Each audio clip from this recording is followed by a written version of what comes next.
ಕುದ್ರೋಳಿ ಶ್ರೀ ಗೋಕರ್ಣನಾಥ ಕ್ಷೇತ್ರದಲ್ಲಿ ವಿಶಿಷ್ಟವಾದ ಪಾರಂಪರಿಕ ದೇವಸ್ಥಾನದ ವಾಸ್ತು ವಿನ್ಯಾಸದಲ್ಲಿ ಪ್ರಪ್ರಥಮವಾಗಿ ನಿರ್ಮಾಣಗೊಂಡ ಮೇಲ್ಛಾವಣಿಯನ್ನು ಕೇಂದ್ರದ ಮಾಜಿ ಸಚಿವ ಜನಾರ್ದನ ಪೂಜಾರಿ ಉದ್ಘಾಟಿಸಿದರು.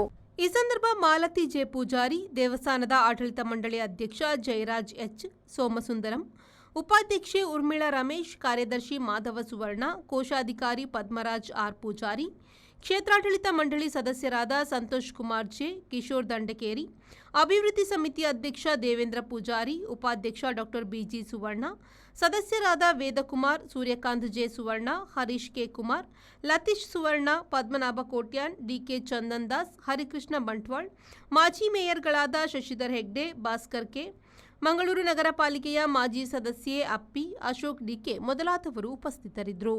ಕಾಂಟ್ರಾಕ್ಟರ್ ಶಂಕರ್ ಸುವರ್ಣ ಅವರನ್ನು ಈ ಸಂದರ್ಭ ಜನಾರ್ದನ ಪೂಜಾರಿ ಅವರು ಅಭಿನಂದಿಸಿದರು. Bureau report V4 news Mangaluru. St. Aloysius Gonzaga School, Mangaluru, a unit of St. Aloysius institutions affiliated to CBSE, New Delhi.